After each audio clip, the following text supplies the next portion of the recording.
என்னடி செவுத்துல சாஞ்சிட்டு இப்படி போஸ் கொடுத்துட்டு இருக்கற? கம்முன்னு இருங்க மாமா, சத்தம் போடாதீங்க. என்ன சொல்லி தொலை, இடுப்பு கிடுப்பு வலிக்குதா என்ன? ஐயோ, கொஞ்ச நேரம் அமைதியா இருக்கீங்களா? ஏய் அறிவு கட்டவளே, என்னன்னு சொல்லுடி. ஐயோ, இந்த வீட்ல நிம்மதியா ஒட்டு கேட்க முடியுதா? எப்பா பார்த்தாலும் எதையாவது ஒண்ணு கேட்டுட்டே இருக்கீங்களே, என்ன வேணும் இப்ப உங்களுக்கு? ஒட்டு கேட்டுட்டு இருக்கறியா? அடுத்த வீட்ல என்ன நடக்குதுன்னு நமக்கேண்டி? என்ன விஷயம் புரியாம பேசிட்டு இருக்கீங்க? நாட்டுல என்ன நடக்குது நீங்க தெரிஞ்சுக்கிறீங்க, பக்கத்து வீட்ல என்ன நடக்குது நாங்க தெரிஞ்சுக்க வேண்டாமா? இந்த காலனிக்குள்ள என்ன நடக்குது ஏது நடக்குன்னு தெரிஞ்சு வச்சுக்கிட்டாங்க மாமா, நமக்கு ஒரு கெத்து.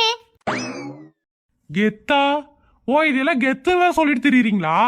நீ இதை கேட்டுட்டு போய் உன் ஃப்ரெண்டுங்க எல்லாத்துக்கிட்டையும் சொல்லி கிண்டல் பண்ணி சிரிச்சிட்டு இருப்பீங்க, இத்தானே? அது மட்டுமோ இந்த வாயை வச்சுட்டு கம்முன்னு இருக்கிறியா? அந்த கோபால் உனக்கு என்னடி பண்ணா? பல்லோடத்து கையில கொடுத்துருக்குற. அவனை கோபால்னு சொல்லாதீங்க, கோணவாய கோபால்னு நாங்க பேர் வச்சிருக்கிறோம். அவன் வாய் கோணையா இருந்தான்னா நேரா இருந்தா உனக்கு என்னடி? இங்க பாருங்க மாமா, ரோட்ல சும்மா நடந்து போயிட்டு இருந்தேன். என்னை பார்த்துட்டு இது நடையான்னு கேட்டான். அதுக்கு தான் மூஞ்சிலேயே 2 விட்டேன், பல்லு கொட்டிடுச்சு. நான் என்ன பண்றது? அவன் பல்லு பாருங்க எவ்வளவு வீக்கா இருக்குன்னு. மூஞ்ச உடைச்சு பல்லெல்லாம் கொட்டிருச்சு, அதெல்லாம் சரி.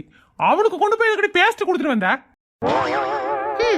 நானெல்லாம் அடிச்சேன்னா சஞ்சுவும் புட்டுவும் வாங்கிட்டே இருப்பானுங்க, வலிக்கவே வலிக்காத அவனுங்களுக்கு. ஆனா இந்த கோணவாய் கோபாலோட பல்லு எவ்வளவு வீக்கா இருக்குன்னு பாருங்க. ஒரு அடி அடிச்சதுக்கு 2 பல்லு கொட்டிருச்சு. அதுக்கு தான் போய் பேஸ்டா கொடுத்துட்டு வந்தேன். நல்ல பேஸ்ட்ல பல்லு தேய்ச்சா பல்லு ஸ்ட்ராங்கா இருக்கும்ல. டி பாவி, பல்லையும் உடைச்சு பேஸ்டும் கொடுத்துட்டு வந்த ஒரே ஆள் நீ மட்டும்தான்டி. மாமா, ஒரு கெட்ட விஷயம் பண்ணும்போது கூடவே கொஞ்சம் நல்ல விஷயத்தையும் பண்ணோனே. பல்ல உடைச்சது கெட்ட விஷயம், பேஸ்ட் கொடுத்தது நல்ல விஷயம் தானே?